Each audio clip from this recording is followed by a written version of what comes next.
Nous continuons notre programme. Nous allons passer aux 5 minutes. Aujourd'hui, les 5 minutes sont réservées à l'évangélisation. Nous savons tous que l'évangélisation est le poumon de l'Église. Si nous existons en tant qu'Église adventiste du 7e jour, c'est pour évangéliser, c'est pour proclamer ce message, pour partager ce message. Et quels que soient les moyens que nous utilisons, nous devons toujours tout utiliser pour la gloire de Dieu et pour l'évangélisation. Nous ne sommes pas là pour la quantité, mais nous sommes là pour la qualité. Le message que Dieu nous a donné, la mission qu'il nous a donnée. Nous devons propager ce message. Et vraiment, c'est quelque chose vraiment qui doit être dans l'ADN de chaque adventiste du 7e jour, la proclamation de l'évangile, l'évangélisation sans cesse et tout le temps. Donc, aujourd'hui, les 5 minutes, comme je disais, sont réservées à l'évangélisation. Et le message est du pasteur Carlos David Moreno, qui est secrétaire exécutif de la mission colombienne des plaines orientales. Et le titre d'aujourd'hui, c'est « La valeur d'une âme ». Et Luc 15, verset 7 nous dit, je vous le dis, il y aura plus de joie au ciel pour un pécheur qui se repent que pour 99 justes qui n'ont pas besoin de repentance. Luc 15, le verset 7. Deux par deux.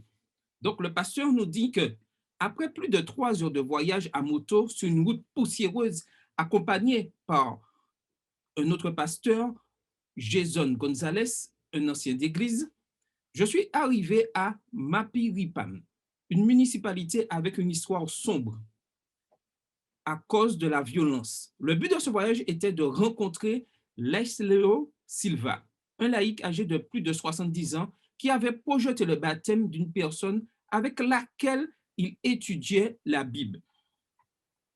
Quand je l'ai appelé pour savoir comment arriver à sa ferme, la nouvelle qu'il m'a communiquée n'était pas celle à laquelle je m'attendais. Le candidat ne va plus se faire baptiser.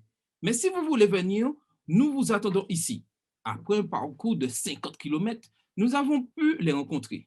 Il était agréable de rencontrer l'ami Diomides Yepes qui marchait chaque samedi pendant 8 heures pour se nourrir de la parole de Dieu et ensuite partager ce qu'il avait appris. En raison de conditions de santé et de conflits dans la région, le frère Laïsalo ne pouvait pas se déplacer pour évangéliser. Donc, Diomides sortait chaque samedi tôt et marchait pendant 2 heures pour arriver chez son instructeur. Après avoir reçu son étude biblique, il poursuivait son trajet, marchait pendant plus de 2 heures avant d'arriver chez une famille qui l'attendait pour connaître le message de la Bible. Ensuite, il marchait encore pendant 2 heures jusqu'à la maison d'une autre famille assoiffée de connaître la vérité. À la fin de l'après-midi, il reprenait son voyage de 2 heures pour rentrer chez lui. Nous avons eu une longue conversation concernant la Bible avec Diomédes et nous avons dissipé chez lui beaucoup de doutes. Pour finir, il a dit, vous savez, pasteur, je vais me faire baptiser. Puis il a ajouté, mais pas aujourd'hui. Je veux que ce soit dans 2 samedis. Ma première pensée a été, dans 2 samedis? Il faut revenir ici, si loin. Mais ensuite, je me suis dit, si Diomédes marche tous les samedis pendant 8 heures et prêche en plus, pourquoi ne puis-je pas revenir à moto? 2 semaines plus tard, le moment spécial est arrivé.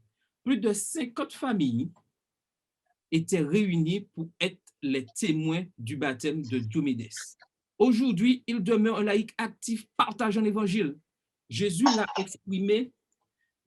exprimé clairement. De même, je vous le dis, il y aura plus de joie dans le ciel pour un seul pécheur qui se repent que pour 99 justes qui n'ont pas besoin de repentance. Luc 15, le verset 17. Il faut chercher la brebis perdue partout jusqu'à la retrouver.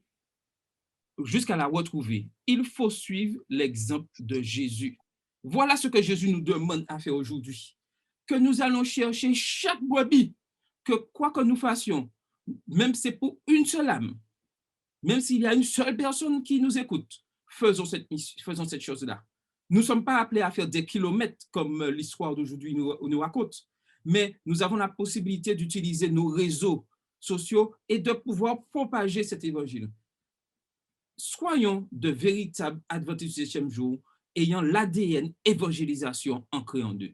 C'est mon souhait, c'est le souhait de l'école du sabbat d'Oreb à vous tous qui nous suivez en ce matin. Que le Seigneur vous bénisse.